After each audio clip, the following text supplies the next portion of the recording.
Hi, welcome everyone. Thank you guys so much for coming. As you can see, we have a great turnout here today, so I'm very excited. For those that don't know me, I'm Elizabeth Hornstein, a Sustainable and Resilient Communities Extension professional with New York Sea Grant and the Long Island Sound Study. And before I get into things, I just wanted to go over a few ground rules for the day. Please make sure your phones are on silent so the presenters don't get interrupted. We are going to be recording the presentations from the funders this morning. The afternoon sessions will not be recorded, so just an FYI for everyone. We're not going to be doing questions after the presentations this morning. There's going to be plenty of time this afternoon for people to ask questions and talk to the funders and hopefully get everything answered. And then, and please this afternoon, try to give everyone a chance to participate. So don't hog all the time in your breakout.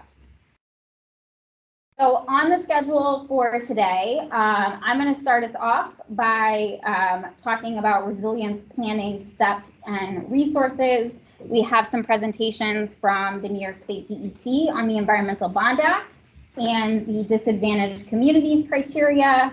We're then going to have the funder lightning talks. We'll have lunch, and then following lunch is when we will do the roundtables with the funders, and you'll have a chance to talk with them and get more information on project ideas, all of that. And then we are also going to have a panel with successful grant recipients this afternoon, and then we'll wrap up and have final thoughts.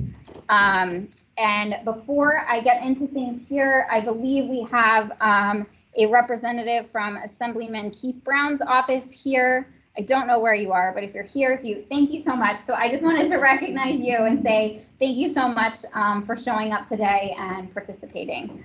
I appreciate it.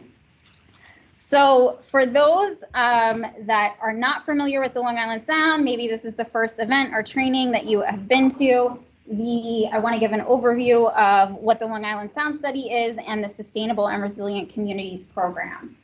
So the Long Island Sound Study is a national estuary program led by the EPA and the states of New York and Connecticut, but it's really a collaborative partnership that includes governments, nonprofits, environmental groups, and all of the stakeholders that are all committed to protecting and restoring and improving the Long Island Sound. And the work of the Long Island Sound Study is guided by a management plan that has 4 themes or goals: clean waters and healthy watersheds, thriving habitats and abundant wildlife, sound science and inclusive management, and sustainable and resilient communities. And the watershed for the Long Island Sound includes not just the Long Island, the northern portion of Long Island where we are today, but it includes all of the state of Connecticut and actually goes all the way up to Vermont, as you can see from the map there. So myself and my colleagues, we work to support this goal of sustainable and resilient communities.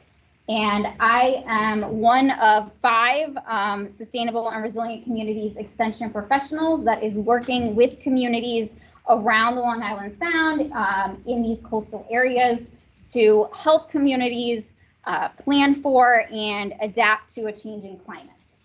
So I'm focused in Suffolk County. My colleague, Sarah Schaefer-Brown, who would be here today, but is on maternity leave, works in Nassau County. Sarah Powell, who is here today in the back, she works in Westchester County. And then we have 2 extension professionals that work in Western Connecticut. And our goal, as I said, is really to help communities plan for and adapt to disturbances caused by a changing climate, and do that in a way that prioritizes the well-being of everyone in the community. And to do that, we are working on a number of initiatives and projects trying to provide resources and trainings for communities.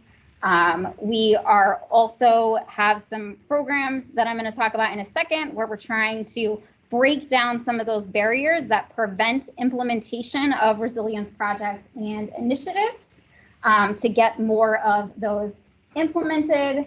And really our role is just to try to communicate that science, provide the information, and provide that technical and in some cases financial support to help communities do more projects and take more actions so that they can be better prepared for these environmental threats that we're facing. So today is all about funding, which I think is why we had such a great turnout, because everybody wants to know, how do I get money, right? But before we get into that, I wanted to kind of start with what are those resilience planning or project steps, and give everyone an overview of that, and also talk about some of the new resources that we have. So when we're thinking about community resilience planning, the first step is really to identify what are the risks and the threats that sorry, I did not anticipate that. I thought that was closed. I'll check that in a minute. But to continue, the first step is really to identify and what are the threats that your community is facing? What are the hazards that you need to address? And then to plan, say, what can I do? What strategies and actions can I take to help mitigate those threats and try to adapt to them? And then, of course, to implement and secure that funding. So hopefully this workshop today will help you to get an idea of all of the available funding that's out there, and think about that for your grant application so you can get that funding to actually implement those strategies you want to take. And then finally, I think this one is often forgotten about, but it is important to kind of sustain the progress and the projects that we implement, and to always be evaluating our success and adapting as new things come about. And we have the Sustainable and Resilient Communities team last year worked really hard to create this new website that we're calling a Resilience Resource Hub, which is kind of a one-stop, easy to navigate website, hopefully, to find all of the resources to help you throughout all of those resilience planning steps that I just went through. And on the website, we actually have resources for each of those steps. So you can click on Learn if you're at the Learn phase and get resources to learn about what are the climate threats in your community, or click on Implement if you're in the implementation phase to find relevant resources. So this is listresilience.org. You can filter, as I said, by the phase that you're at in your planning. You can filter by location and filter by topic, and it will return the most relevant resources to you. So we're really excited about this and hope that this is going to be useful to many people. And on this website, we have also included a sort of resilience planning guide or some resilience planning criteria to think about as you are working on these projects. And we're calling this, it's the PERSIST framework that was adapted and adopted from the Connecticut Institute for Resilience. So we kind of took what they had and just modified it a little bit to fit what worked for Long Island Sound communities. But we think it has a really nice acronym. And there's 8 criteria here: permittable, equitable, realistic, safe, innovative, scientific, transferable, and sustainable. And on our website, you can learn more about each of those criteria. You can click on them, and there's a series of guiding questions to help you think through each one of those. So for permittable, for example, it will say, have you thought about what permits you might need for your project or been in touch with the permitting agencies? For equitable, Have you considered how you are going to be inclusive of all stakeholders? Have you thought about, are there any vulnerable communities that your project might benefit or impact? And gives you some questions to think about, as well as resources for each of those to help you think through them. And so we're hoping that this is useful to people as they're thinking about what projects to prioritize. We hope that if people use these criteria, that will make their grant applications stand out and be more successful, and they'll have really well thought out projects and hopefully be successful and be able to get funding for those. So this is another resource we have on this site. We also have a case study section on the website where we are showcasing case studies from communities that have taken action for climate resilience. So you can go here and learn about some of the projects that other communities are doing, learn, how they went about it, where they got their funding, and get some ideas potentially for your own community.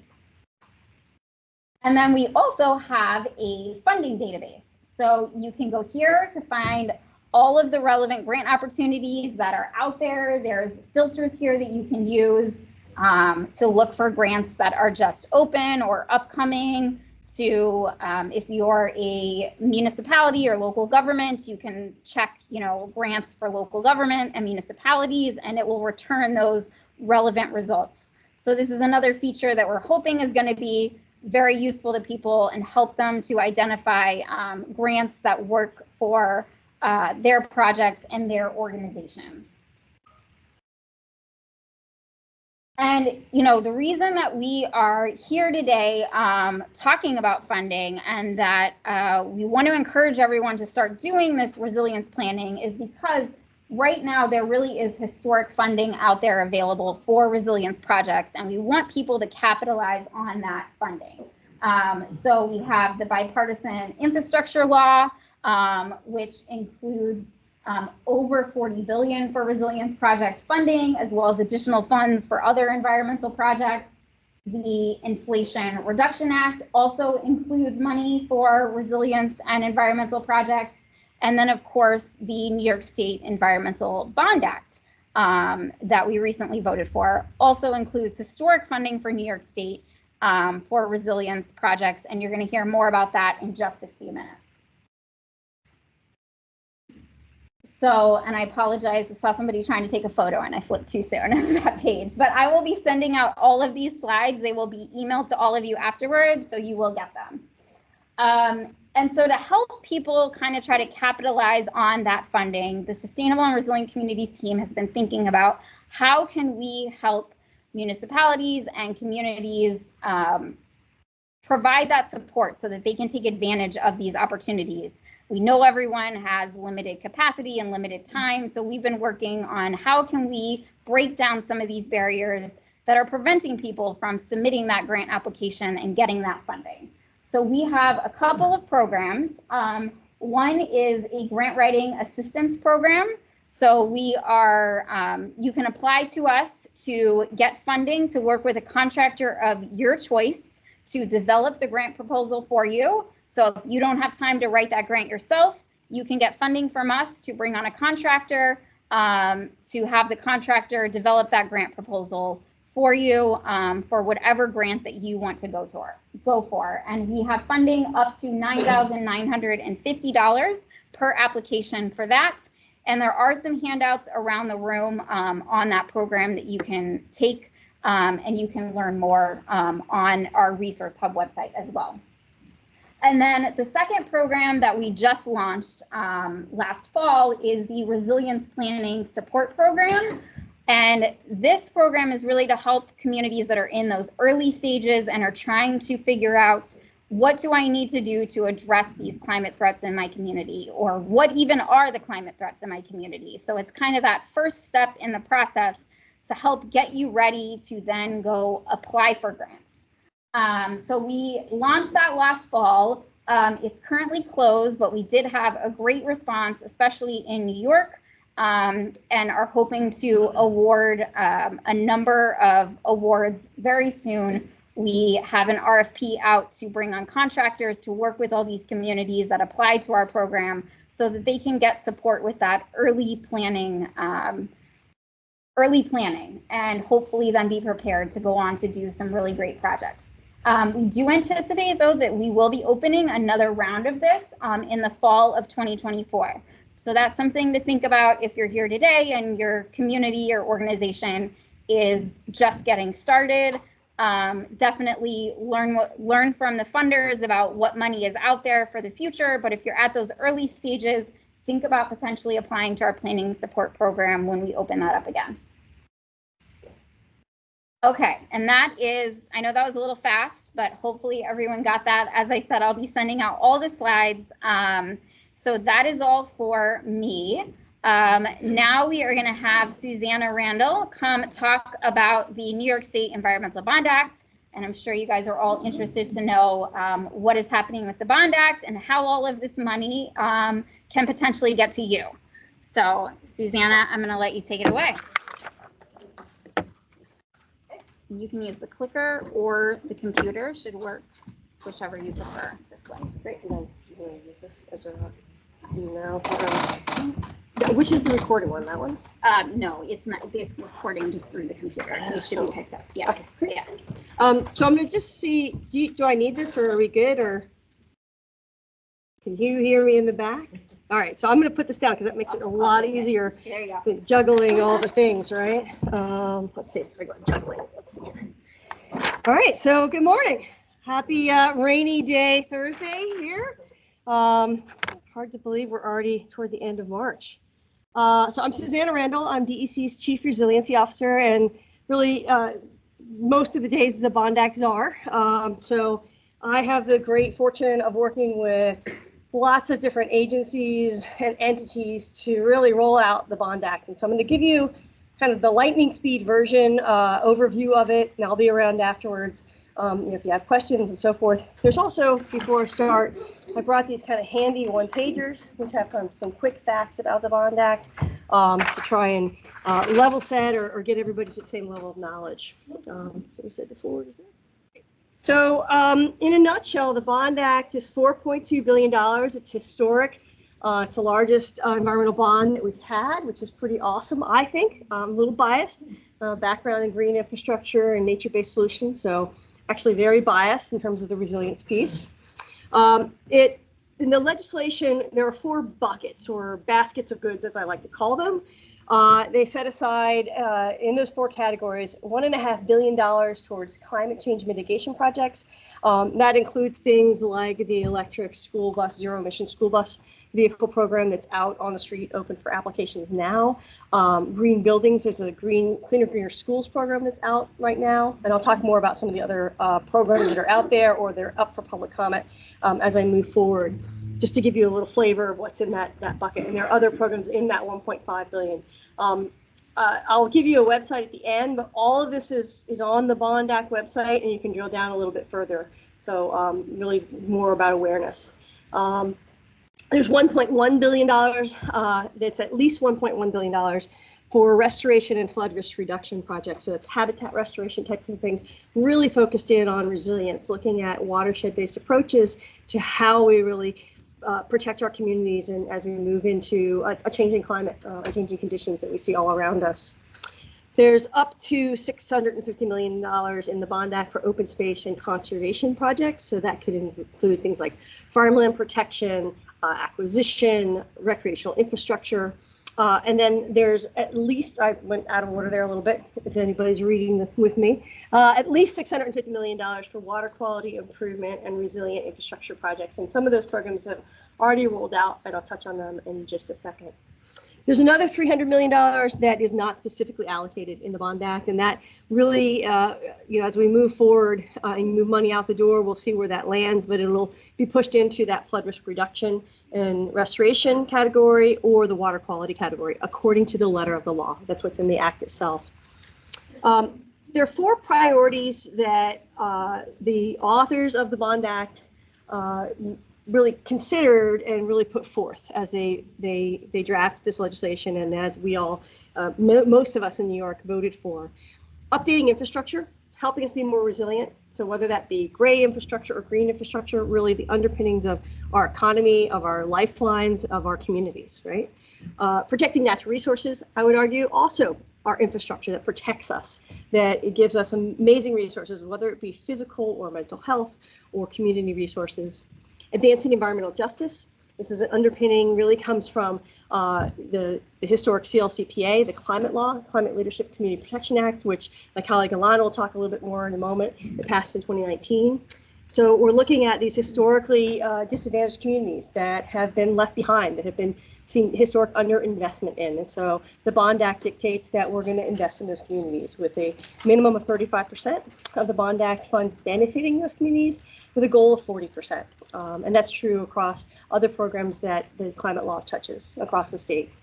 And that means, but one of the things that I want to point out is that by no means says that we're only funding those communities. Every community is eligible to apply and come into Bond Act funds. So I want to kind of dispel the myths or things that I hear commonly. And the final one is creating jobs. There was an independent study that was done to look at what's the multiplier effect really of this $4.2 billion investment across our economy, and it was over 84,000 jobs. So I think that's really awesome, in my opinion, because it's getting people to work, doing things that are good for our communities, doing things that help us to be more resilient as we move forward.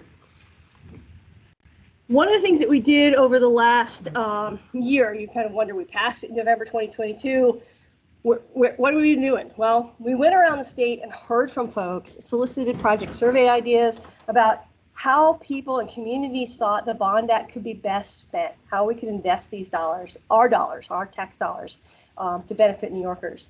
We have 4 multi-agency stakeholder groups that are working together, taking those into account, looking at the act itself, looking at existing programs. And if you've been monitoring, or if you're signed up for our newsletter, I think you've seen it's like a blitz of all these emails coming out. We're starting to roll out eligibility guidelines that come out of that process to set forth parameters of here's where, here's a bucket of funding that can address X or Y. And when I say bucket of funding, some of the teams that you're going to hear from today have Bond Act dollars that will be delivered through those grant programs. There's no one Bond Act application, and that's a really important thing to note. There's not like where you can go in and apply for the Bond Act. Doesn't exist. It is through existing, new, or modified grant programs across the state. So what are those programs, right? So the first program that rolled out is $200 million last year through the Environmental Facilities Corporation, and that was for clean water infrastructure. That was through their WIA and IMG program. So that's the Water Infrastructure Investment Act and their intermunicipal grants program. Those projects were announced, the end of last year, beginning of this year. Things are starting to run together a little bit in my mind, as you might imagine, as you start to see more and more of the things I highlight. We also announced that we're investing in the Adirondack Rail Trail and Saranac Lake Depot. It's an ongoing construction project for recreational infrastructure up north. This is one of the first projects that we've pushed money into. There are more coming. Don't worry. In terms of grant opportunities, we've put $100 million on the street through NYSERDA. They are running the zero emission school bus program. Applications are being accepted on a rolling basis. As we move that money out, we will replenish that pot and move more money into that. The Bond Act states that we're going to invest at least $500 million in zero emission EV bus infrastructure, whether it be the charging or the buses themselves for communities across the state. And that's really important. I know that Elizabeth mentioned some of the federal funding sources, bill and IRA. The bipartisan infrastructure law also has funding for school buses in it through the, I think it's through the EPA, but don't quote me on that, but I can certainly get you resources if that's something you're interested in. We've also announced through NYSERDA, I mentioned the Clean Green Schools Initiative, and there's $100 million out available for applications on the street right now for that. Those are both, right now the open applications are NYSERDA programs. The coming soon to you, these are currently in on various environmental notice bulletins. If you go to the website, you can click on the link of these. I think the update should be up today or tomorrow, that will lead you to the notice bulletin for each of these respective programs. As I noted, each of the programs have drafted up eligibility guidelines so that we can get feedback, we can get comments. They're open for 30 days from their publication date. And the intent and what we've done on the other programs is to get feedback from folks to say, are we on target? Are these programs addressing the need? If so, great. If not, what have we missed? And then it allows the staff of the various agencies running these programs to take that into account as they prepare the final notice of funding opportunity and get their final grant application out on the street. So one of the things that we're gearing up for, as you might kind of start to be thinking, is the consolidated funding application. There are a lot of programs that do roll out through that mechanism or vehicle. It's an online application that I think a lot of folks are familiar with. So we want to capitalize on things that will help people access funds. And where there are gaps, we're also looking to try and identify those. It's actually really exciting about the planning grants that they're talking about in terms of that capacity building piece, helping people get to the funds to implement projects for their communities, because that's really important. That's what the money's there for, is to really get it implemented, to get spent on good projects. Just a quick overview of these. I mean, they're pretty self-explanatory, but I'll give you a little bit more flavor. I'm not going to talk about climate smart communities because you have experts in the House that know that program way better than I could ever pretend to. I don't let them defer to them. But through the Ag and Markets, we have grants for Ag non-point source abatement control and Ag environmental management. We're funding the structural type of controls through that because one of the things that I didn't mention is that the Bond Act funding, the way that the bonds are written or will be written, are only for bondable purposes. So any project that we fund has to have a minimum useful life of 10 years is generally what we're saying. There's a more complicated formula on the back end, but I think for general purposes, it's got to be a tangible project, right? It can't be staff salaries or maintenance or other non-capital expenses. And so there's a list of project controls or eligible pieces in that eligibility notice for the Ag and Markets program that differs from what they're able to fund with their Environmental Protection Fund budget funding.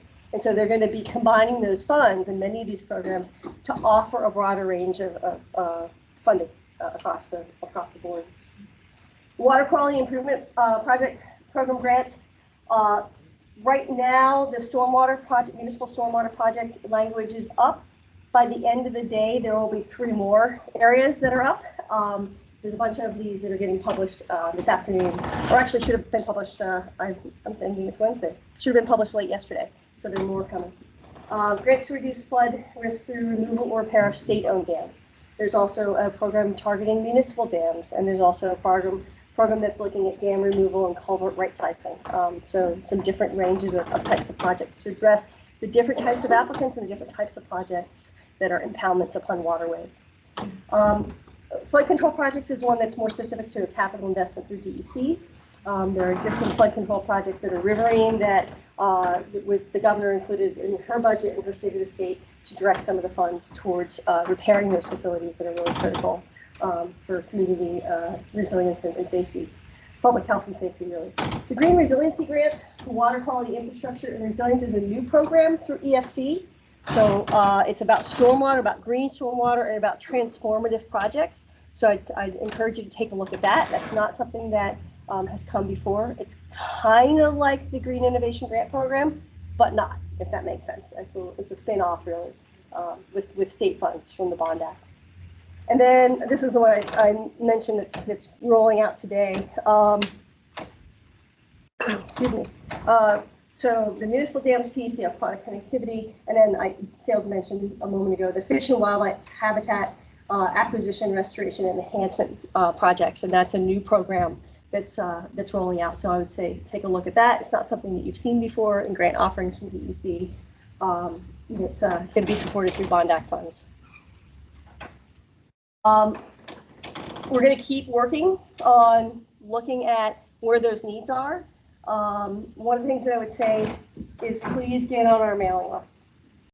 And you might actually regret that, because every time you roll something out, you will get an email saying, hey, we got a new program, or hey, there's funding available. But we want folks to be aware of it. We want it to be a transparent process where folks have the information they need to direct them to the appropriate funds and a funding source to be successful for the community. I think that's it. That's all I had. And so I'll turn it over to you in the next. Oh, sorry. Fix it. No. All right, hang on one second, guys.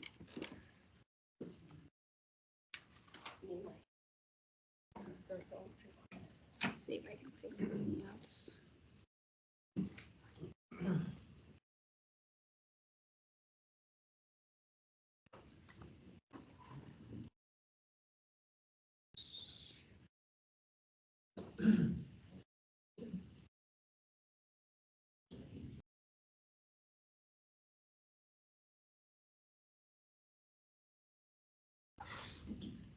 Okay, hopefully that fixed the problem.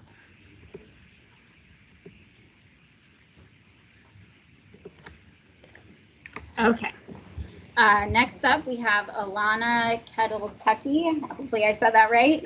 She's going to talk she's from the DEC Environmental Justice Office and is going to talk about the disadvantaged communities criteria. Do you want the mic or? No, I'm pretty loud. Okay. And you can use the clicker or the computer. Thank you. Good morning, everyone. My name is Alana Kettle-Tucky. I'm the director for the Office of Environmental Justice at DEC. And I'm just going to quickly go over the disadvantaged communities criteria as well as Office of Environmental Justice grants program, just to kind of let folks know in advance. Those two things are not necessarily connected. They don't necessarily feed into each other. So you're kind of getting a little bit of different information, but I'll be at one of those lovely back tables later on, and we can definitely get into that.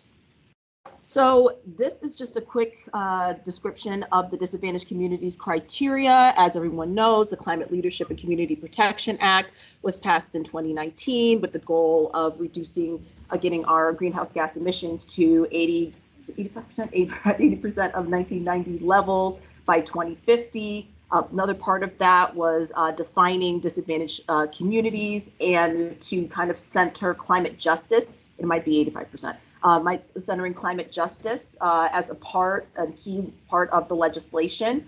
So disadvantaged communities is actually defined within the legislation. So just sort of as a point of clarity, the Climate Justice Working Group, which was established under DEC to identify the criteria by which disadvantaged communities would be identified, did not define what disadvantaged communities are. It's actually defined here in the legislation.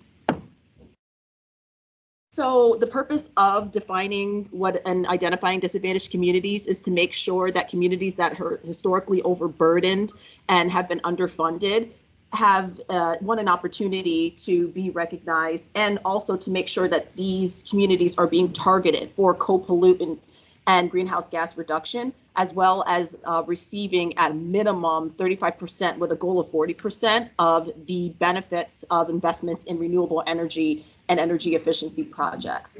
As I stated before, these are communities that are historically underfunded and overburdened. They are generally areas that have high levels of polluting industries, landfills, electric generating facilities, et cetera. And the goal is to make sure that these communities that have sort of bore the burden of these facilities that give us all, basically allow all of us to have access to what we have, trying to make sure that these now are not left behind as we move towards a green future.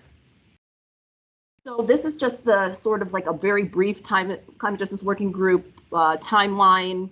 For those who actually watch the Climate Justice Working Group meetings, we sort of did this along the timeline of about almost 3 years to develop it. But this is sort of like a quick overview. The first Climate Justice Working Group meeting was in 2020. If anybody was watching, we did that via WebEx. It was a little bit chaotic in those first couple of meetings, but I think we really did sort of get things together. We voted on the draft criteria to release to the public for comment on December 13th. We started a public comment period on March 9th that went through August 5th. And the Climate Justice Working Group then reviewed those comments and went through to sort of determine whether or not there needed to be changes to the draft criteria. And then we finalized that criteria almost, more than a year ago on March 27th, 2023. So you don't need to take a picture of this. There's actually information that's available. So for folks, but these are the indicators of environmental burdens and climate change risks. So the Climate Justice Working Group voted to include 45 indicators of environmental burdens, climate change risks, and population characteristics and health vulnerabilities to determine what are disadvantaged communities. So these are the 20 indicators of environmental burdens and climate change risks. As you can see, we sort of identified it using factors such as pollution, potential pollution exposures, land use facilities associated with discrimination, and also potential climate change risks. These are the population characteristics and health vulnerabilities. There are slightly more of those. Again, because the Climate Leadership and Community Protection Act, because of that focus on justice, we wanted to make sure that we were identifying and adding extra to communities, especially when it came to vulnerabilities. So we have income and education, race, ethnicity, and language, health impacts and sensitivities, and housing and energy communications. So for those who have been on the climate.ny.gov website, there is the map of the disadvantaged communities, does identify exactly how every single census tract within New York State scored on this. I apologize for anybody who has been on the website and had to use the map. It's not really very user-friendly because of the format that it's in. I can see people nodding, but we are working to improve that map. So we do hope to have that done so that everybody can see it. It's not going to be as pretty, unfortunately, because we know that Tableau, for those of us who do mapping, is a much prettier format, but we are going to be looking to make that a little bit more user-friendly for folks. But in lieu of that, I always ask people to go to the website and look at the fact sheets, which identify all of the population characteristics and the environmental burdens. And if you are a person who doesn't mind staring at extremely long spreadsheets, we do have a spreadsheet that identify each of the percentage points.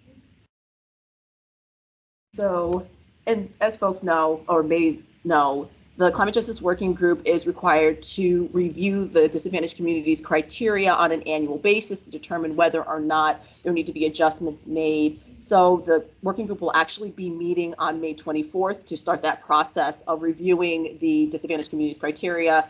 And the goal is for us to try to determine whether or not any adjustments or changes need to be made by the end of the year. And I think is that everything? Is that all? Is that mine? Yes. Yes, it is. You're up again in a little bit. Oh, yay for me.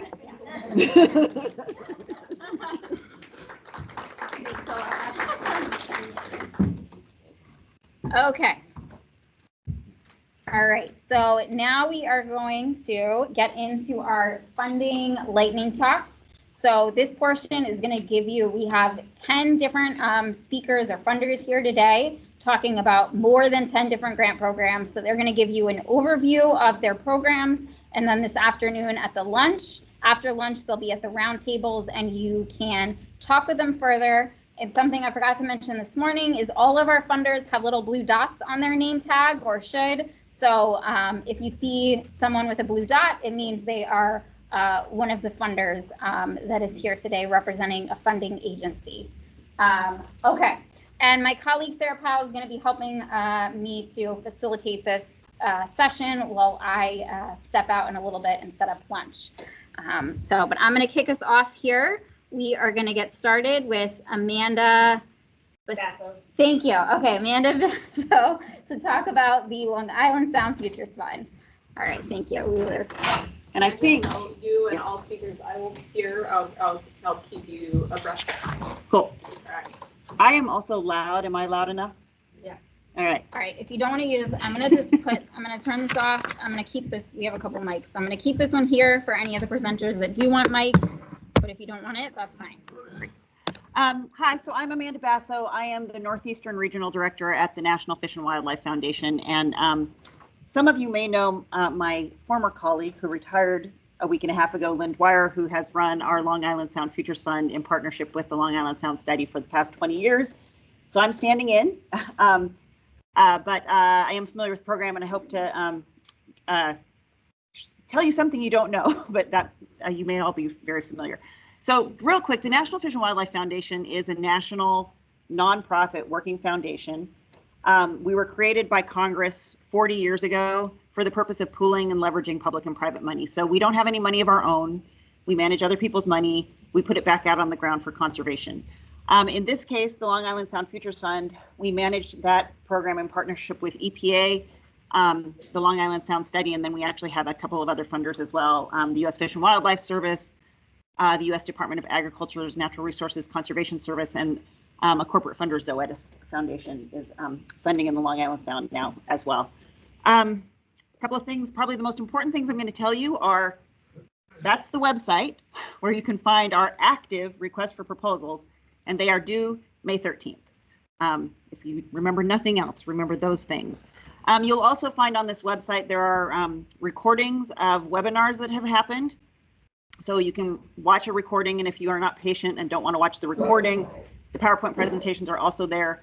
And you can also find links to sign up for one-on-one, what we call proposal labs with staff at the National Fish and Wildlife Foundation who can talk to you about your project ideas. So those are all opportunities. Okay, so what does the program fund? I hope that these, three bullets look familiar. Those are three of the themes from what Elizabeth talked about, the Long Island Sound Comprehensive Conservation Management Plan. So the Long Island Sound Futures Fund is a tool to help implement the Comprehensive Conservation Management Plan for the Long Island Sound Study. It funds three of the four themes. The fourth one is the research and management one, which this program does not fund. I think perhaps more importantly, just to give you a little more granular sense of what we fund, what are the priorities. So water quality improvement projects. We fund projects to reduce urban and agricultural runoff. So in the urban bucket, and that's urban and suburban, runoff reduction from the built environment, reducing nutrient runoff from lawns, from golf courses, anything that stores or infiltrates stormwater and reduces that runoff, the volume, the nitrogen loading.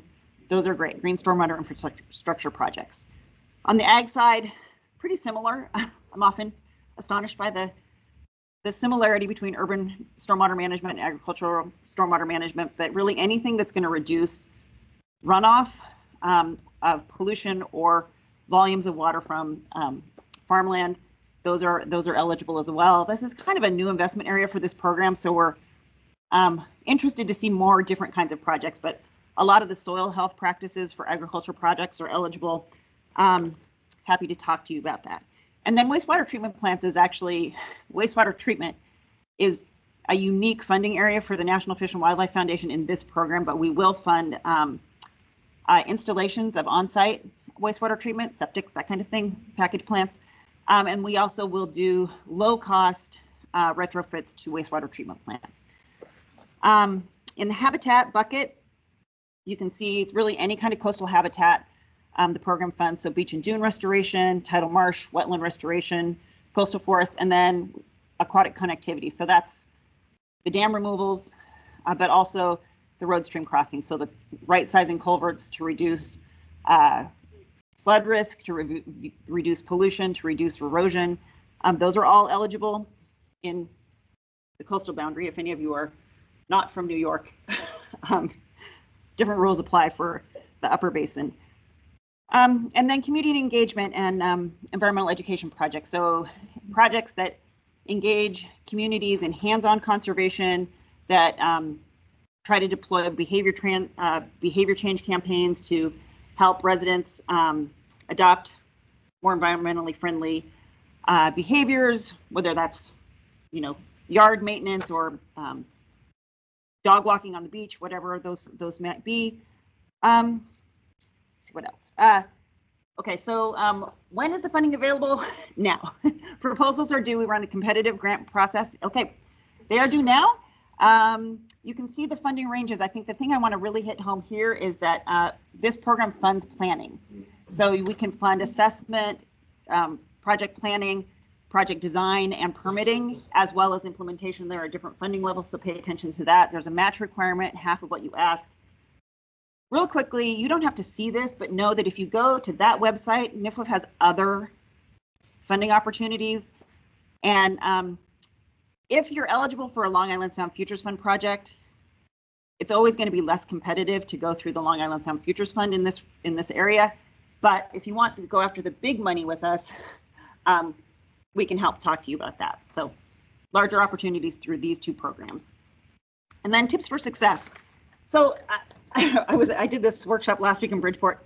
Everybody said the same thing. Read the guidance, read the guidance, read the guidance. That's the big thing. We don't like throw words in there for no reason. The other piece is I wanted to hit. Take time with the budget detail and describe really why this budget line item is necessary and contributing to the project. For this program, you really need to characterize the value of the project to the Long Island Sound. So that can be in terms of water quality improvement, in terms of the living resources of Long Island Sound, but it's locally important, and then it's important to the Sound. That's really important. And then something that I just find is sometimes missing because you're following our template, and sometimes the big picture gets lost in the template. After you've written your proposal, go back, reread it, and make sure it's very clear why the place is important. Why is this place special? Why are you doing this work in this place? Why is the approach that you're taking? Why do you know that that's the right approach, that that's the right thing to do? And why are the people that you're working with the right people to do the project? So I think that is the big picture that sometimes gets lost, and work it in if it's missing. And then again, really quick, funds are available for both planning and implementation. So it's a good way to stage, especially if you're going after some big new bond money. Man, that's awesome. Get a Long Island Sound Futures Fund planning grant to get something designed, and then you can go after the big money next year. It's a great way to kind of stage it, and also to look at opportunities to match this largely federal funding source with state funds. And that's it for me.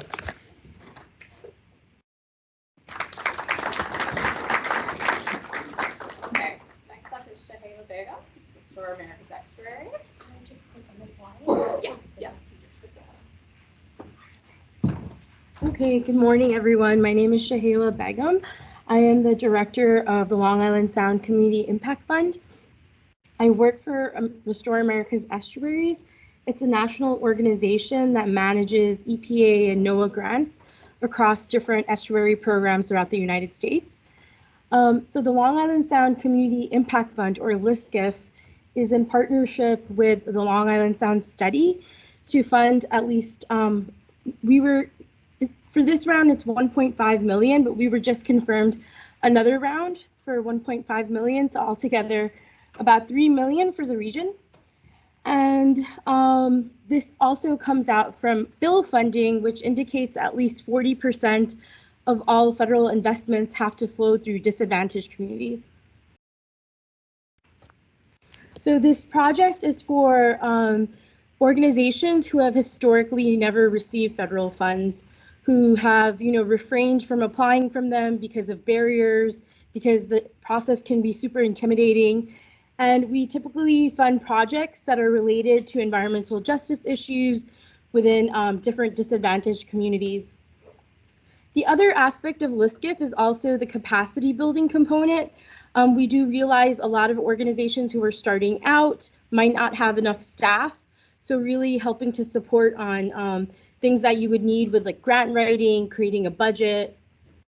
And so the main themes that we fund is connected to the Comprehensive Conservation Management Plan from the Long Island Sound Study. The main themes are clean waters and healthy watersheds, thriving habitats and abundant wildlife, sustainable and resilient communities, sound science and inclusive management. And as you can see, the program priorities are very wide, anywhere from projects that result in quantifiable pollutant prevention reduction, restoring habitats, protecting diverse balances and abundant populations of fish, birds, and wildlife, public engagement, knowledge, and stewardship, projects that enhance community resilience and sustainability, planning and design that set the stage for implementation, community-based science projects, data management and integration, and anything else that you can propose as long as it's connected to the Comprehensive Conservation Management Plan or the Long Island Sound Study. It's pretty much open to Long Island, Connecticut, and also the upper watersheds as well.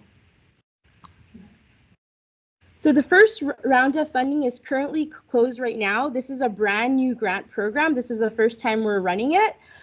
We will be selecting awardees the week of April 22nd. We'll be making those announcements, and we'll be having a press conference here on Long Island on May 17th more information to follow. And projects will start on July 1st, and then they'll have 1 year to complete it. For our second round of funding, which we were just confirmed, super exciting, the RFA, the request for proposals, will be released early next year for that. So you can stay in touch with me. We can plan out your ideas if this is something that you are looking to apply for. As I mentioned before, it's 1.5 million per round, anywhere from projects ranging from the low end of 5,000 to the higher end of 100,000. So it's not as much as the Futures Fund or these other funds, but if you're an organization who've never received federal funds, this might be for you. And the other exciting part is there's no match requirements. It's just one way to kind of reduce those barriers for organizations. Eligible applicants include anyone from nonprofit organizations, tribes, states, county, local governments, municipalities, academic institutions. And you do not have to be a tribe that's recognized by the state or federal government. If you are self-identifying, that's enough to qualify for this. You also do not need to use an EJ screening tool to be considered as from a disadvantaged community, as long as you're self-identifying. We noticed for a lot of funds, especially for Connecticut, when folks have to use the EJ screening tool, if you're a non-federally or state recognized tribal organization, you might not have the data to prove that you're a disadvantaged community. So for ListGift, that kind of reduces that barrier where you're just including that in your narrative. And so some tips for success. As I mentioned, the other part to this is capacity building. If you're scheduling a one-on-one call with me and we can shoot ideas, I can tell you if it meets the requirements, eligibility, and things like that, that would be best. We also have a library of resources. We held 6 training programs on how to write a grant, how to create a federal budget, how to create a full proposal. And the other aspect to this is that you have 8 weeks to create a letter of interest and an additional 8 weeks to create a full proposal. Communities have told us that when grants become available, the time to submit a proposal is very short. So we kind of built this into the timeline to have that extra time to kind of prepare for that. So we have a lot of the resource. Oops, sorry, let me speed it up. And one final thing, we are organizing an annual learning exchange on June 27th at the CUNY Graduate School, and that will be a way where organizations, institutions can regionally collaborate, learn from one another, and workshop. And I'll be at one of the tables if you have any other questions. Thank you.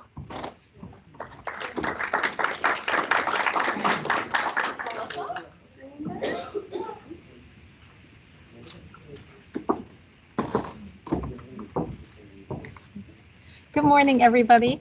My name is Melissa Greenberger. I'm a program officer at the Long Island Community Foundation. Can you guys hear me way in the back? Perfect. Okay. So today I want to talk to you about 2 different funding opportunities. The first is Long Island Community Foundation's competitive grant making program.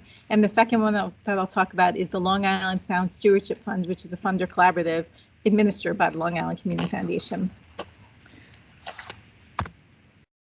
So within our competitive grant making, we have 9 different categories of things that we fund as a community foundation. The environment and conservation is one of those priority areas. And within environmental and conservation grants, we fund projects that protect and preserve Long Island's natural resources, healthy ecosystems, and public health. We funded things like water quality testing, native plant projects,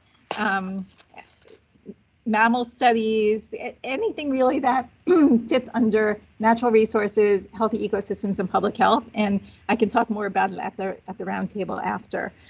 We have 3 funding cycles annually. So our first deadline was in January. Our second deadline is coming up next week, April 3rd. It's until 11:59 p.m. So if you're thinking that you want to get something in, you have until 11:59 p.m. on the 3rd. And then our last funding cycle for the year would be on August 5th. Grants typically range from $15,000 to $25,000. We do make some larger grants occasionally. Almost all of our grants are for 1 year. If we have a conversation ahead of time and you explain to me why the project might really benefit from something for a 2-year funding, we can talk about whether or not that's possible. But for the most part, think about it as a 1-year grant. There is no match requirement, and organizations who have 501c3 status are eligible to apply. If it's a brand new organization or one that doesn't yet have 501c3 recognition, you can apply with a funds administrator or fiscal sponsor. The most important tip for success, in addition to what Amanda said about reading directions, clearly identify the issue that you're going to be addressing, explain how you're going to address it, and how you will measure success. So things to keep in mind, please avoid jargon and explain your scientific terms. I'm not a scientist, so sometimes I get these proposals, I have no idea what it's saying, I have to stop and look up and words, and it makes it more difficult for me to understand what you're proposing. So if you can really keep things in plain language, it's easier for me. We do work with the Long Island Community Foundation, has an advisory committee to help us with our environmental grant making. So I can rely on them for some additional explanation. Organizations can only apply for a competitive grant once per calendar year. So you can apply for one of our environmental conservation grants and separately apply to Long Island Sound Stewardship Fund, because that's not considered within our competitive grants. A lot of people get confused and they say, well, I applied for one, can I still apply? So yes, you can do that. And keep in mind that STEM programs may fit under our education category, but we don't fund STEM programs or educational programs within our environment and conservation category. Other things to know, we do not award grants for general operating support, and we do not typically fund capital expenses, so things like buildings or office equipment. So the Long Island Sound Stewardship Fund is the second funding opportunity that I want to talk to you about. The Stewardship Fund is overseen by a funders collaborative. That means that various funders from New York, get my picture taken, as well as Connecticut, pool their resources together, and so we're able to make some larger grants that way. We give out approximately $350,000 to $500,000 annually through the Long Island Sound Stewardship Fund. There is only one grant cycle, so that just finished up. The RFP is usually released December, January, and then applications are typically due the first week in February, and decisions will be released in April. So those organizations who applied are going to find out shortly whether they've been awarded those funds. Again, there's no match requirement, and 501c3 public charities can apply. Same situation as with the LICF competitive grant making. If you're new, if you don't have 501c3 status, you can apply with a funds administrator. Within the Long Island Sound Stewardship Funds, we look for programs that are focused on restoring and protecting the health and living resources of the Long Island Sound. And so we fund organizations who are looking for capacity building to help build stronger organizations, new collaborations, organizations who are fostering new collaborative efforts or innovative partnerships. If you haven't worked with specific groups before, but you want to try something new, we'll consider that. And then piloting tools and strategies, we get a lot of proposals under that category for organizations who are starting or accelerating new tools, strategies, efforts, or projects, or taking the next best step in something that already exists. In the Long Island Sound Stewardship Fund proposals, you really have to make sure that your narrative references the strategies and specific themes and implementation actions of the CCMP. And the proposal should address one or more of the principles laid out, so resilience to climate change, long-term sustainability, or environmental justice. A few things to keep in mind, as I said with our LICF grants, please avoid that jargon and explain your scientific terms. Different for the Long Island Sound Stewardship Fund than LICF, organizations can submit up to 2 proposals within a cycle. The most competitive proposals we find incorporate multiple values, including sustainability, resilience, and diversity, equity, and inclusion. Similar to LICF competitive grants, we don't award grants for general operating support. We do not typically fund capital expenses. We do not fund research projects under the Stewardship Fund.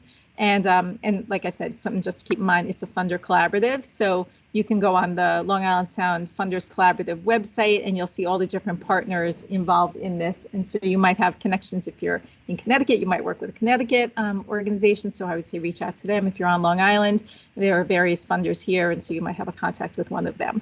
And Long Island Community Foundation is one of the funders in the collaborative, and like I said, they administer the funds. Pass it over to Alana.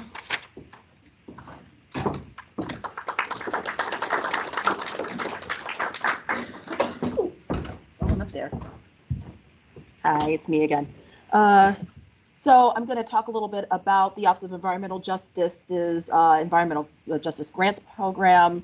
It is a statewide program, so we really don't have any grants that are specific for Long Island or specific for the Long Island Sound, but folks might find some of this information useful and might be able to pass it along to people who are eligible for our program. Just to sort of like give you a little brief overview, environmental justice grants are funded through the Environmental Protection Fund, which is a dedicated source of funding. That means that basically in good times and bad, even there's a recession, there is a source of funding out there to fund environmental projects, and environmental justice grants do come out of that funding. It's funded by the real estate transfer tax, sales of the Bluebird license plate, and I think some money from the Bigger Better bottle fund, but that one I'm not 100% sure on. So basically our environmental justice grants fund environmental justice programs in attempting to mitigate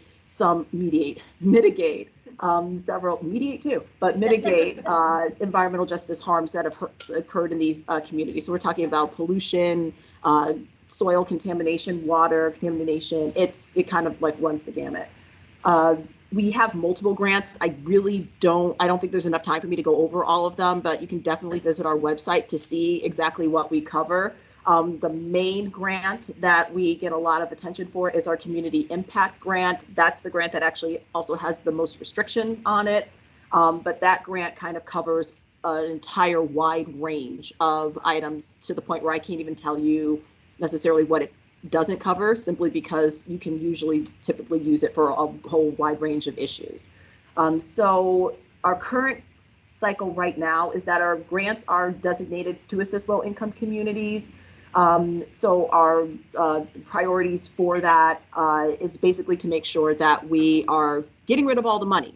You know, we're a state agency. We don't get to keep any of the money. We want to make sure that each and every category that we fund is completely exhausted so that we can move on. Because if we don't exhaust it, they'll think we're not spending it and it won't be available. So like I said, go to our website, find people who are eligible, and help us get rid of all of our state government money. So the offers for the Office of Environmental Justice, it varies throughout the year. Unfortunately, we haven't been able to have it so that it's the same time every year, but we do try to usually have at least 2 rounds of our community impact grants a year. We will be trying to put out our community impact grant for this year during Earth Week. So look for that announcement. We will also be looking to put out our Green Jobs for Youth grant, which is a grant that basically funds the Green Jobs training program for youth between the ages of 16 to 24 to help prepare them for the green economy. And we're also looking to put out our Urban Environmental Education Centers grant, which is a grant that looks to fund urban environmental education centers or to rehab an area to create an environmental education center in an urbanized area. So those 3 grants should be coming out this year, and then hopefully by the end of the year we'll be able to do another round of community impact grants. But you know, that also depends on how many people apply, how many times we have to go out, etc. So the funding is always dependent on the budget because it is the Environmental Protection Fund. So I can't tell you right now how much money is available. It is going to be dependent on, you know, where we are and how we have to divide things up. So like I said, it varies throughout the year, but we have about $13 million that we have, and we have very specific categories that have to be funded through that. So hopefully by the end of the budget negotiation, we'll be able to let everybody know exactly how much is going to be available and when.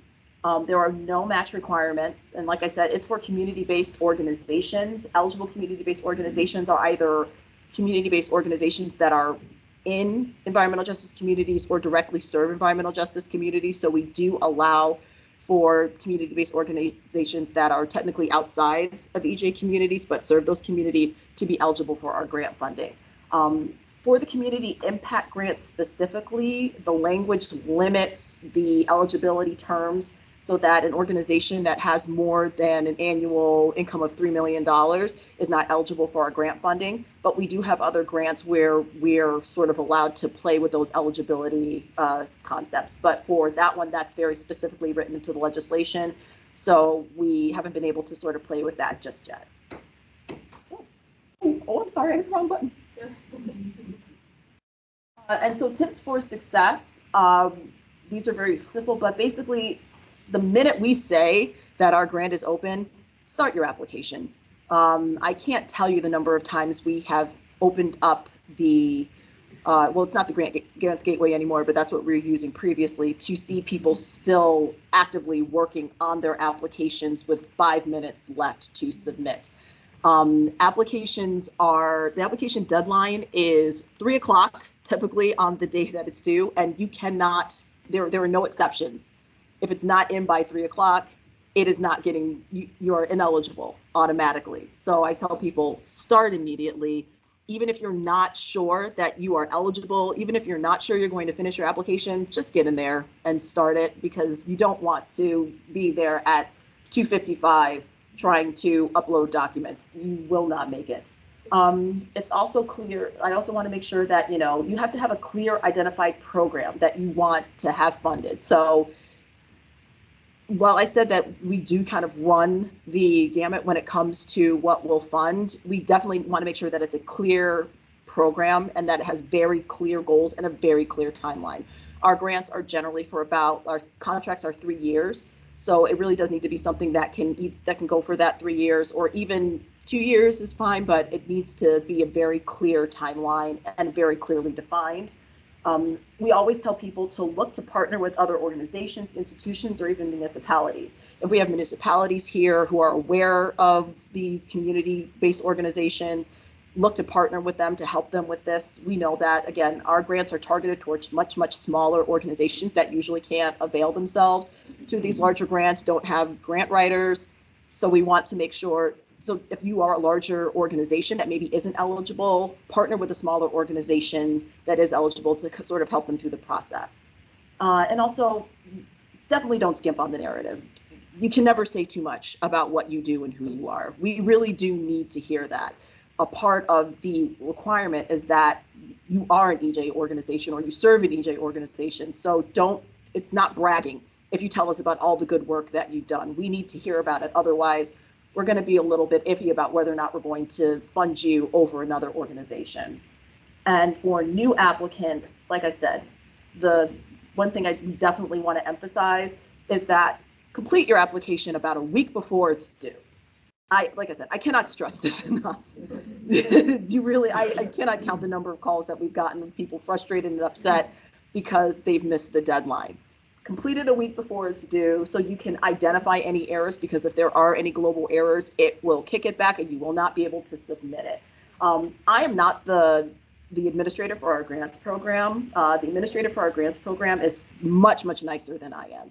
So if anybody wants to talk to her program, her name is Dana McClure. She's an amazing human being. Anybody who's ever dealt with her can hear her smiling through the phone. So definitely reach out to us. If you do reach out to us, do not give us any details about what you are trying to do or what your grant might be, because then we cannot review your grant application if we know about it in advance. All right, I believe that's it. Thank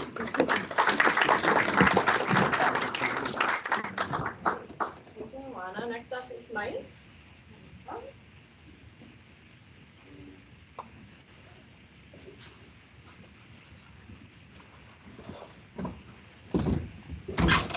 Thank you. Good morning. My name is Mike Boudris. I am a review engineer with the New York State Environmental Facilities Corporation. And I'd like to thank everyone for attending our seminar today so we can talk about some of the funding and grant opportunities that are available through the EFC.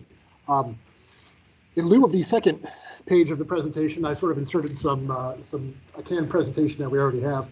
We'll go over the SRF really quick, as well as some of the grant programs. There are a lot of information on these slides. I'm just going to warn you in advance. Feel free to see me afterwards during the breakout sessions, and we can give you a little bit more information. We are mostly known for the state revolving funds, both the clean water, which is generally associated with wastewater, and drinking water state revolving funds. Our sources of income for those funds are threefold. There's a contribution from the federal government every year. There's a contribution from the state government. And then by very nature of being a revolving fund, when you borrow money through the revolving funds, the money that you pay back on that loan goes right back into the pool for use in for other communities. Generally, when people think of the CWSRF, they're thinking of wastewater, sewer pump stations, that sort of thing. However, keeping with the general theme of the presentations today, we also have money available for climate resiliency, those sort of items. For example, thinking of Suffolk County, the DEC recently released a management plan for the Peconic Bay area. So one of the things we've been doing over the past couple of weeks is taking a look at that plan, figuring out how we can score projects that we receive for those in areas of estuary protection, wetland restoration that'll still score competitively on the state revolving funds. A big influx of funding for the SRFs has been through BILL, or the Bipartisan Infrastructure Law. This slide gives you a little bit of information about how much money we've been seeing over the past year. That is also expected to be funded for the next few years, so we can expect to see additional funds available through BILL for those programs. To break them down a little bit, the bill is available in a couple areas. General supplemental, think of that as an additional grant on top of any SRF loans you might already have or could potentially receive through us. There's also money set aside for emerging contaminants. Those are generally your PFAS, your 1,4-dioxanes, any sort of known contaminant that is emerging, meaning the effects on health are not really well known, they're not really well regulated. Both the federal government and the state has committed to saying, well, let's stay on top of this rather than waiting till we see a situation like lead or asbestos where 20 years later we realize that this is going to be a problem. The same projects are also available on the drinking water side of things. In addition, there's also bill funding available for lead service line replacement. Into a little bit of our grant fundings. Let's start with the EPGs, or engineering planning grants. This happens to be one of my favorite funds that we have available. Prior to coming to the state, I was a private consultant for 20 years. One of the hardest conversations to have is when a community comes to you and say, hey, our wastewater plant, say, is 25 years old, it's showing its age. How much is it going to cost to upgrade that? And as an engineer, you have to say, well, the bad news is you're going to have to spend $40,000 to figure that out. The intent of the EPG is to provide stopgap grant funding to get you to that point of the project. These funds are available for generally $50,000 for hardship eligible communities. If you have a enforcement action against you and it's for infiltration, inflow and infiltration projects, you can get up to $1,000. These are very easy grants to apply for. If there's one thing you take away from my talk today, please apply for these grants. GIGP, or Green Innovation Program, is another grant program that we have that is mostly tailor-made towards stormwater, but does include other green infrastructure programs such as energy efficiency, environmental innovation, that sort of thing. We can pay for stormwater infiltration, stormwater basins, also some things that are going to be a little bit more high on the technological advancement scale. One that we scored recently was at a wastewater plant, funding taking some of the digester gas off of the process and using that to run emergency generators when there's power loss at the facilities. WIA. WIA is, or Wastewater or Water Infrastructure Improvement Act, is a state grant fund that is available not only to the typical municipalities that we support, either local or county, but really any sort of community-based organization, including public authorities, school districts, that sort of thing. It really opens up some funding to additional governmental public entities that might otherwise have been excluded from some of the other programs. It is available, up to $25 million is available per project, up to 25% of your total project costs. Another thing to point out is that you can apply for WIA without any other involvement with EFC. If you are financing your project through the SRFs, fantastic. WIA can be used as a grant to reduce your overall capital expenditures.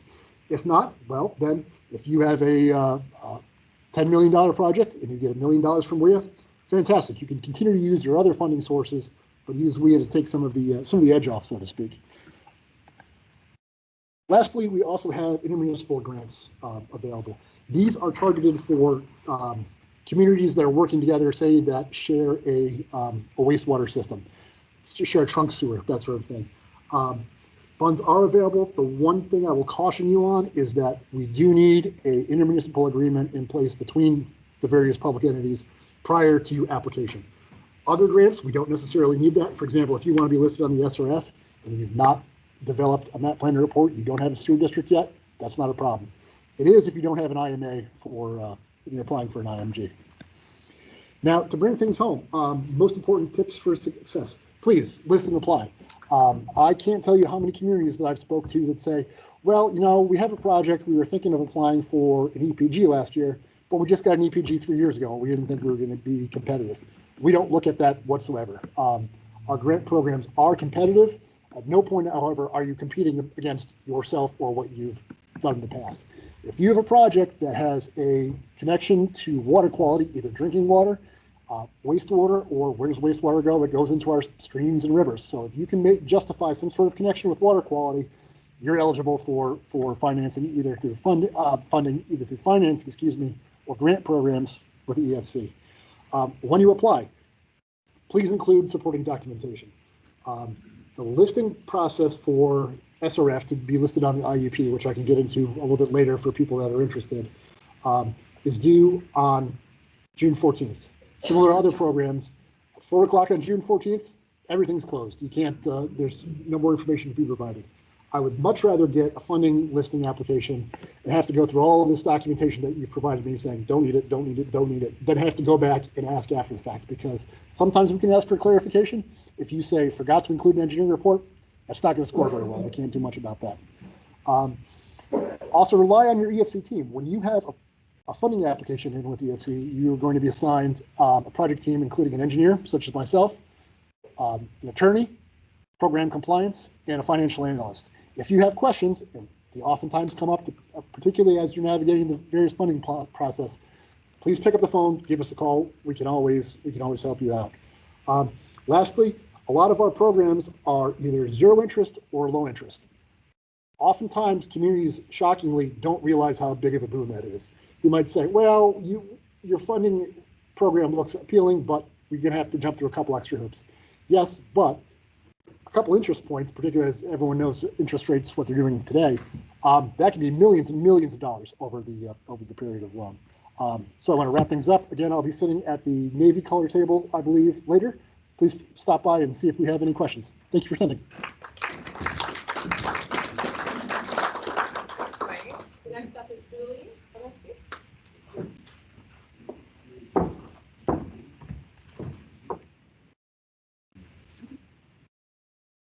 Hi, good morning, everyone. My name is Julie Berlinski. I work for New York State DEC, and I work on a couple of our grant programs in the Division of Water. The first is the Water Quality Improvement Project Program, WQIP, and our Non-Agricultural Non-Point Source Planning and MS4 Mapping Grant, which we refer to as NPG. So first I'll go through WQIP. We have a QR code if you are curious, but we also have fact sheets on the table later on. Microphone? Okay. Yeah? Oh, am I good? Okay, perfect. Yes, we have the QR code, but we also have fact sheets. Feel free to come and talk to us and grab some. So WQIP first that we do, it's for the implementation of water quality improvement projects. Some of the priorities include improvement of water quality or habitat, promoting flood risk reduction, enhanced flood and climate resiliency, protecting drinking water sources, and improving dam safety. Some of the eligible activities are wastewater treatment improvement, non-point source projects, vacuum trucks for MS4 areas, land acquisition, salt storage, dam safety, and I guess sort of specifically to Long Island, there's marine habitat restoration, which some of you might be interested in. We're in the CFA, the consolidated funding application. So the application period is, we say May-ish. We estimate about early May, and typically closes in July. It's kind of a wide spread of funding. It depends on the program type, but $100,000 to $15 million, depending on what type of project you're trying to implement. Match for this is 25%, and eligible entities include municipalities, municipal corporations, soil and water conservation districts, and nonprofits, and that depends on the project type. The next program is NPG. So the priority for this, it's for planning and design for future implementation projects. So we kind of think of NPG as like a funnel to WQIP. It'll get you set up for implementation. And then we also pay for MS4 mapping. The priorities, again, to do the initial planning of some of these non-point source projects or flood and climate resiliency projects. We even have dam safety in there now. And then the MS4 mapping, again, is another priority in this grant. Same general time period, early May to June for the application period. And depending on the project type, these grants can run from either $50,000 up to $400,000. The match is a bit lower for this one, it's only 10%. And eligible entities are municipalities and soil and water. Tips for success. So the first one for us, a big one, we have required attachments for every project type. Please make sure that you have everything attached that is required. It's crucial for scoring. And, if you don't have a required attachment, you will be deemed ineligible, and it will not go on to scoring. So that's a big one for us. If it's not attached at the time of application, we can't contact you. You can't email it in after. Which also ties into starting early and reviewing.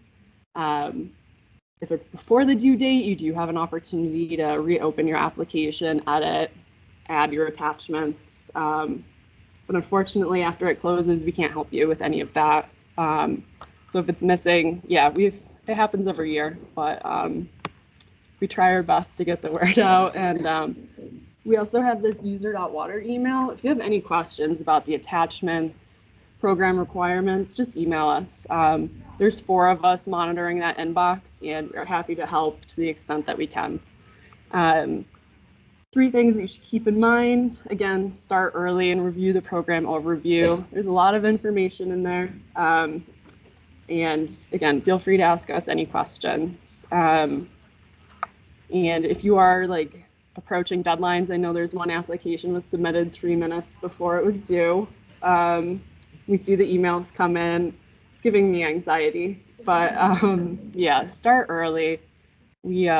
I know some people had issues with attaching documents very, very late into the process. And after a certain point, the CFA people can't help you with that. We don't run the CFA. Try to start early and we can help troubleshoot up until a certain point. The second one, make sure you're making a connection to water quality. There's some applications will get, maybe more economic development leaning projects. Just make sure that you're making that connection to water quality and show how your project fits into that specific grant category. We have loads of categories. So just try to, make sure you're tying yourself to the grant program. And the third is we're very transparent with our scoring criteria.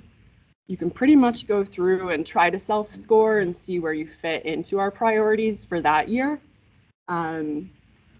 We are currently working on our 2024 RFA. So not completely finished with that, but again, we'll have the scoring in there. So you can get an idea of where our priorities are, what your application might look like, and see if you should go through the process. And then just other things new applicants should know, we do have points for potential environmental justice areas and DAC communities. If we have extra points for that. And also we've added points for flood and climate resiliency, just to place an emphasis on, funding for PJA and DAC areas and for projects that are going to promote these resilient practices that we like. Let's see if I have anything else. Oh, I'll do a plug for Making Waves. It's on DEC's main webpage. It's a weekly newsletter that Lila does, and send out information on grants, happenings in DEC and the Division of Water. It's very useful to have, so we encourage you to sign up for that also. And that's it for me.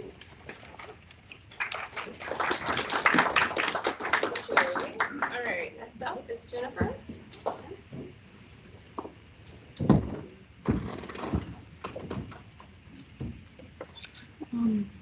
Could you just advance the just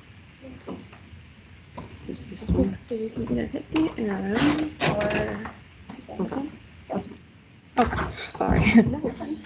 Hi, my name is Jennifer McGivern. I'm with the Suffolk County Department of Economic Development and Planning in the Water Quality Improvement Division. The grant program that I'm going to talk about is the Suffolk County Water Quality Protection and Restoration Program.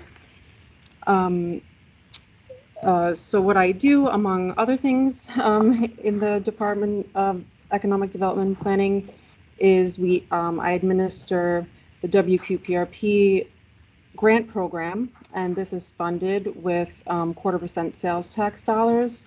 So it's a dedicated fund under the Suffolk County Charter for water quality improvement. We fund projects to protect and restore the county's groundwater and surface water resources. For 2024, the priority project types will be wastewater treatment improvements, including wastewater reuse, green stormwater infrastructure implementation, nature-based infrastructure for coastal resilience, habitat restoration, reclamation and connectivity, and fertilizer use mitigation. This year, the grant program will open on Monday, April 1st. We will post the materials, the application materials. We have an information for applicants document, a policy document, and the actual call. The awards are $50,000 is the minimum. We won't accept projects less than this, so make sure your project is $50,000 at least, and the maximum grant award is $250,000. Eligible applicants are municipalities and nonprofit organizations. This includes county departments. If it's not a county department, a county project, we require 50% match, and that's of the total project cost. So if you are requesting $100,000, you need to match that $100,000. Tips for success. Well, the most important thing is to provide clear, concise, and thoughtful written responses, including the narrative, and we have some long answer questions in the application. Make sure your project, though it may have several aspects to the project, this is for water quality improvement, so it should make a clear connection to the benefits of how your project will be improving water quality in Suffolk County. 3 things to keep in mind. Shovel-ready projects are the most appealing to the WQPRP Review Committee. We do fund planning projects. It's just that if you already have planning done and now you're moving on to construction, that would be a positive for your application. Also, be sure to read through the information for applicants. It's about a 10-page document that will be posted on our website, and it just goes over eligibility and different more details for project type and eligibility. And then we also have a WQPRP policy document. So that document outlines the requirements and what we expect of the applicants if they are funded, the applications and applicants if they're funded, and kind of lays out the process. The third thing is be aware of timing. So our grant program opens Monday, April 1st. Applications will be due June 7th. And then we need to have the WQPRP review committee meets in mid-July to deliberate and recommend the projects. And then we need a county funding resolution to be approved by the county legislator. So that has to go through a legislative cycle. So for this year, the earliest a funding resolution could be adopted is October 1st, which means that contracts wouldn't start until the end of 2024, maybe even early 2025. So just keep that in mind when you're laying out your timeline and project scope and work plan. Other things to know about the funding opportunity, we will be having a proposers conference. That's going to be Tuesday, April 16th at 11 o'clock. It's going to be a virtual meeting. There'll be a presentation in more detail about this round of funding. And any additional questions, we have a WQPRP email address that you can ask questions about your project, your specific project, or about the grant program. I did realize I didn't post the link to where the application materials will be, but I do have handouts at my table. So I have the call document and also the policy document that you can take a hard copy to review. And then those will be posted on the website. So that's it.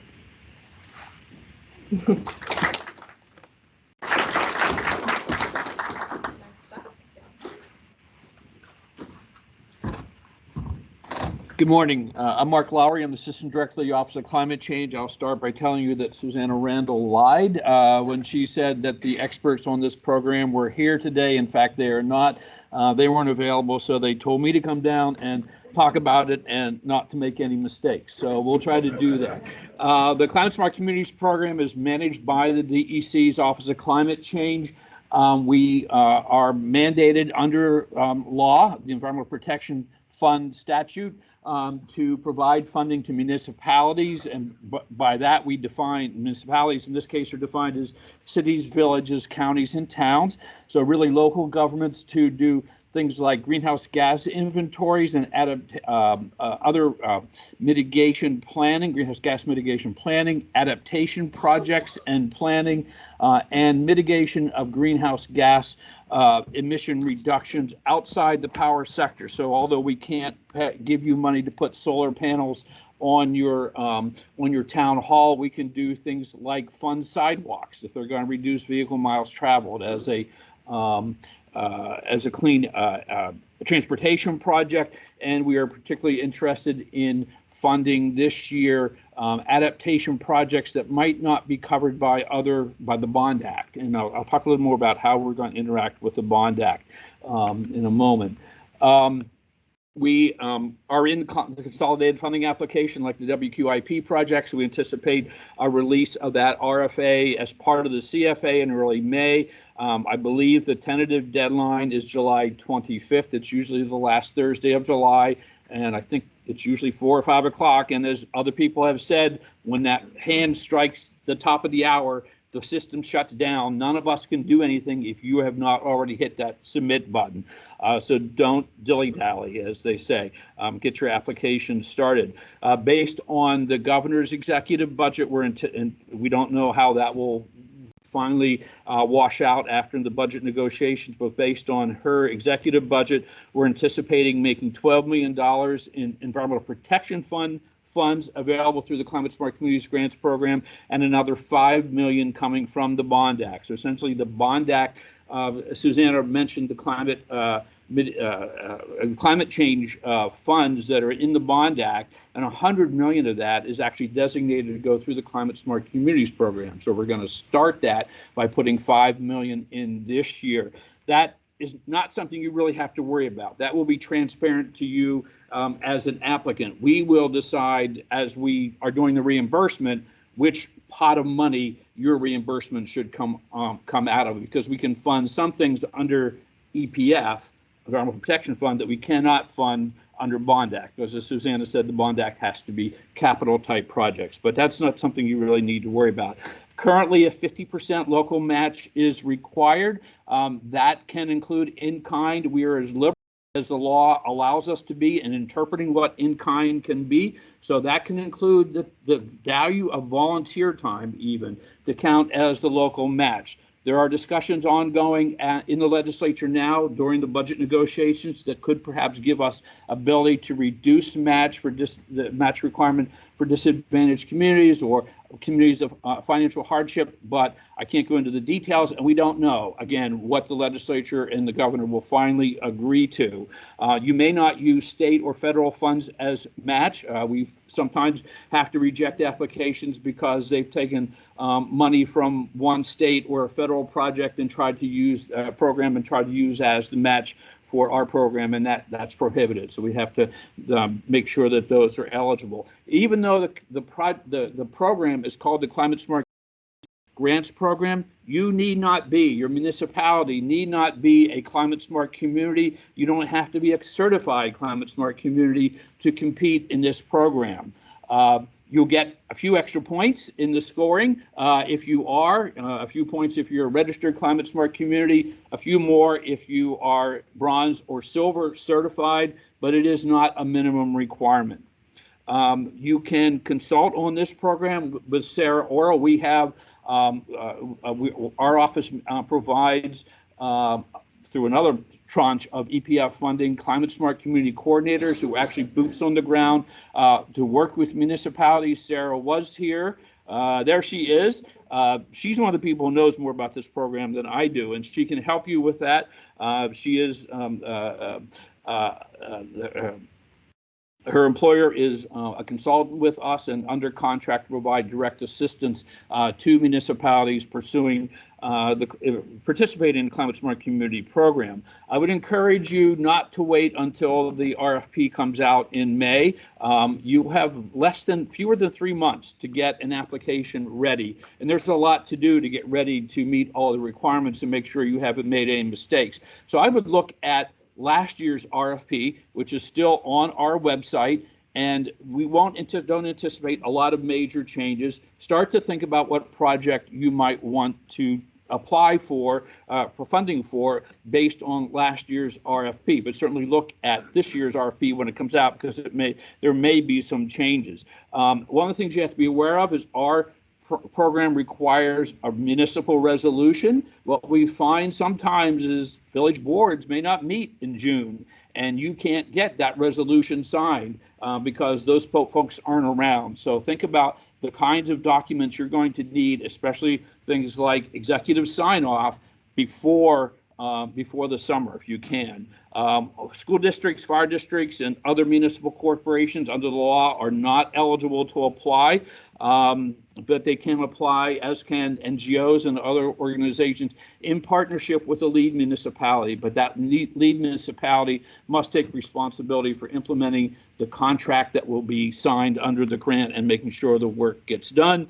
There's not a limit on the number of applications you can submit as a municipality, but you can only put in one application for any particular project or facility. We've had people put in several applications, essentially trying to fund a whole project on a single project. So you can't do that. What you should know, let's see, the start date will be automatically March 15th. Any work you do before that date of March 15th, 2025 is not eligible for reimbursement. So do not assume, even if you're notified that you have been awarded, do not assume you can start work and get reimbursed before that time, because the controller will not let us reimburse you before the commencement of the contract. You anticipate that the projects will be done in 5 years. We can consider extensions if there has been reasonable progress made. But if someone has gotten a grant, sat there for 5 years, and then 4 years and 11 months later says, "Oh, I need an extension," we can't do that. We will take the money back, and we have done that. It's important that you identify and secure all sources of match in your application. If you can't show that you're going to have the match, we can't consider your application eligible. Let's see. Oh. And I've already mentioned the CFA, so I think that's it. And I have more information over there if you have questions with fact sheets, and certainly all the information is available at our website. Thank you.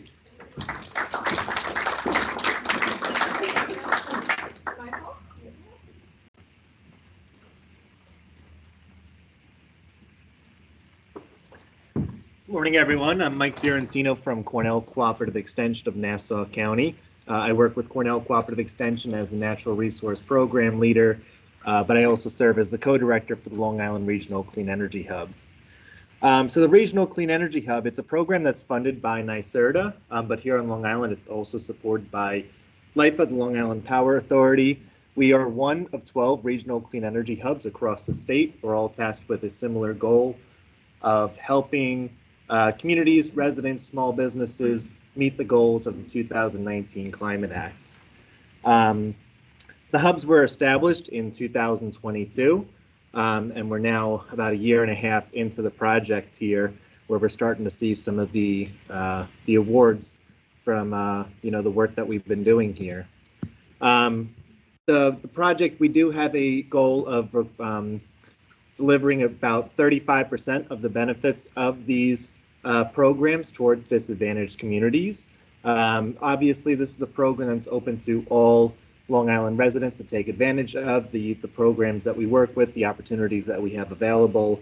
But we do make a intentional effort to do our outreach within those disadvantaged communities who would be most receptive to the programs, have the highest number of low to moderate income households, and are most receptive or the most susceptible to some of the environmental hazards that are posed to them. The hubs, what's important to note is that it was developed through a co-design process with New York State and with community stakeholders from across the state. And we've adopted that same principle here in the Long Island region. So we have community advisory committees that, meet with us regularly, and we, try to identify what the needs are for the community. We're also developing right now, we're almost to the completion of a regional analysis and barriers assessment, where we've been surveying community members. We've been looking at some demographic information and, current participation of the clean energy programs across Long Island. And then the next couple months, we'll be releasing some findings and recommendations from that community analysis. But these are all things that, the community members have been directly involved in. The Clean Energy Hub, it's funded by New York State. However, it really is a coalition of community-based organizations across the region. The hub isn't its own entity of itself. The funding comes directly from NYSERDA, and thus the funding opportunities that we have available, which is just over $500,000 in community campaigns and pilot project funding. It's really developed through conversations with community members. So we don't have a formal application process. We don't send out RFPs or RFAs for this funding. But what we hope to do is, from what we've discovered with our regional analysis, those barriers and opportunities that we've identified, we hope to be able to work with community members, specifically those from disadvantaged communities, to be able to identify potential solutions to those barriers that we've identified, and then implement solutions to test if those solutions would actually work. We also have community campaign funding, which will allow us to do some very direct strategic outreach into different communities. So we may be working with communities to be pushing home energy audits, which is a free service provided by PSEG, which will provide homeowners with a detailed assessment of their home energy usage and recommendations for how they could make their homes more energy efficient. And this is something that's available to them at no cost. We may also be working with other communities. We're working with the South Shore community right now, who've identified that every time we have extreme weather events, they have flooding in their homes. Their oil tanks, get contamination of water.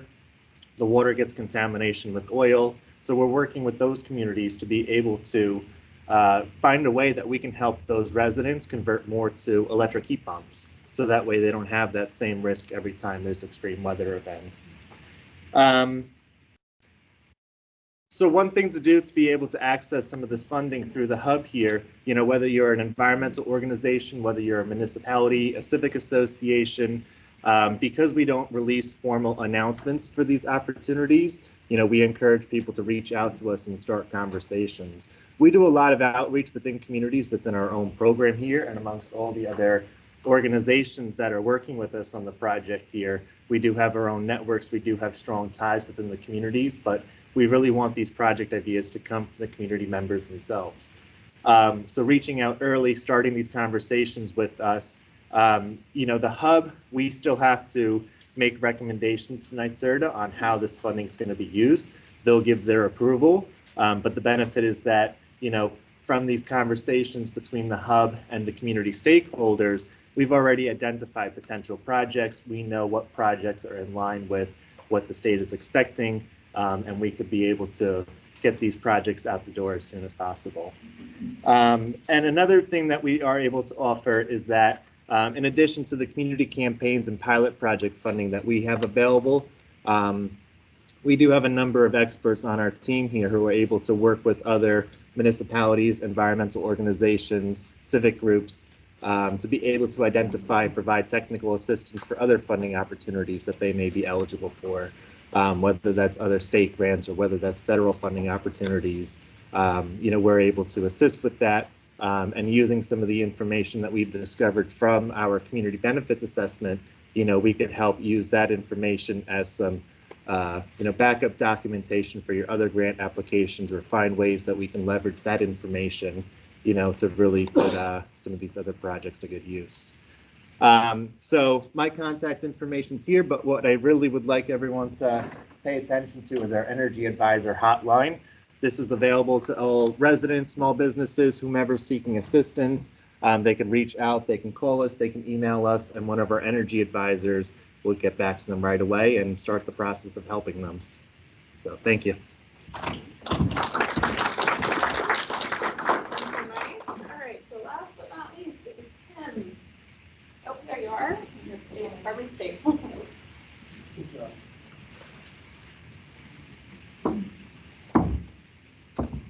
should be able to hear the keys on the clicker. Okay, so this one. Yeah. Right here, and then just go. Yep. Over. Okay. Hi, everyone. My name is Kim Kerner. I work for the Department of State. I'm a coastal resources specialist and local waterfront revitalization program project manager for the Long Island region. Today I'll be giving you an overview of the Department of State EPF local waterfront revitalization grant program, including eligibility requirements, grant categories, application evaluation criteria, and potential eligible projects. For more information, I recommend reading the entire RFA that will be available after the CFA announcement coming this May. And we'll have that information on the department's funding and bid opportunities webpage.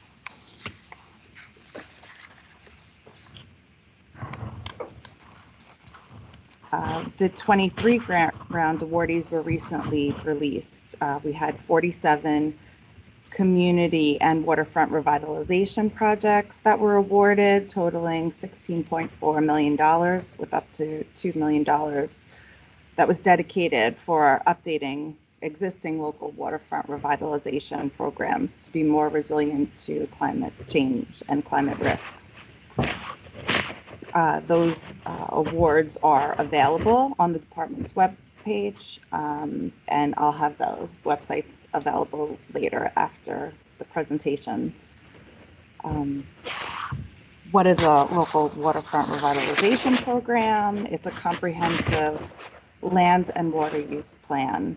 It expresses a vision for a community's waterfront area that refines state coastal policy and reflects local and regional needs, which outline the local laws and regulations of the municipality. It also will outline the waterfront revitalization projects that the plan has set out for the community, and that will implement it.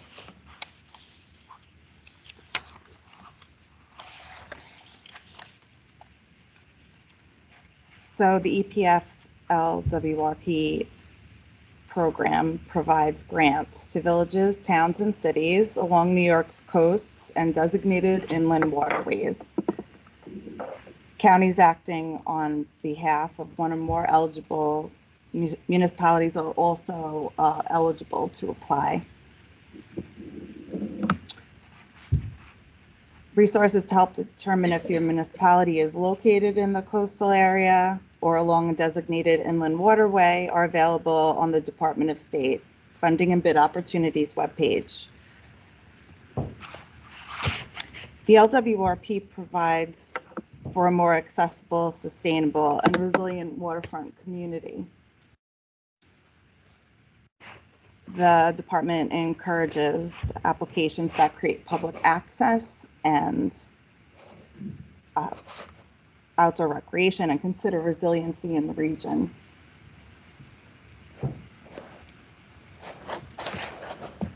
The department encourages applications also that create dynamic public areas, improve community parks and trails, and enhance recreational opportunities that can provide significant stimulus for the local economy and set the stage for community resiliency. Public investment in these types of projects can not only increase public access and enjoyment of the waterfront, but also spur private investment, create jobs, and grow the economy. So the funding categories that the LWRP is available to prepare or update an LWRP, updating an LWRP to become more resilient to climate risks. Planning and preparing an LWRP component is also where funding is available, which could be a watershed management plan, a harbor management plan, and that can help get the community started to start to implement some of the projects that are high priorities.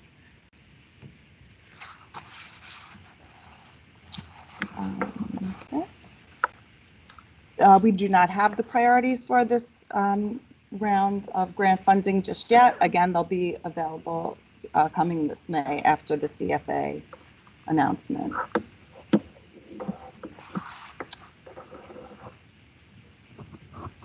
The total amount of funding will vary from year to year. So again, I encourage you to look out for that announcement in May. The minimum grant funds are going to be $50,000 per application, and the maximum grant funds for this program are $3 million per project.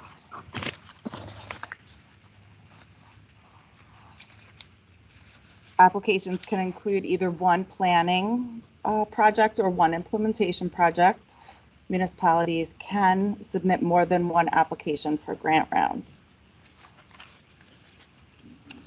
For general planning, the eligible applicant must be a village, town, city, or a county with the consent of one or more municipalities located along the New York's coast or designated inland waterway. And we do have a map of that boundary on our website. For funding projects such as feasibility studies and design, the community must be preparing or have an approved LWRP or LWRP component, such as the watershed management plan. Implementation may include feasibility, marketing, design and construction. To be eligible for the funding for construction projects, the applicant must have an approved or substantially completed LWRP or relevant LWRP component. I'm just going to jump ahead a little bit. So again, the local match requirements, the state assistance for most projects is 75% unless the municipality is located in an environmental justice area. And again, you could use the DEC's layer to determine that. The community would then be eligible to receive up to 85% assistance. There's just some evaluation criteria for the applications. Again, that will be available in the RFA and on our website, and how each of the categories are weighted. The application also, and these are just some of the projects that have been implemented after a community has administered their local plans. There's a wide range of basically everything from marketing and paddling, kayak launches to green infrastructure projects. And then also, again, this is a component plan of the LWRP program. If you have your watershed management program complete, you can implement any type of water quality improvement project that your community may want to get started on. And I guess that's it.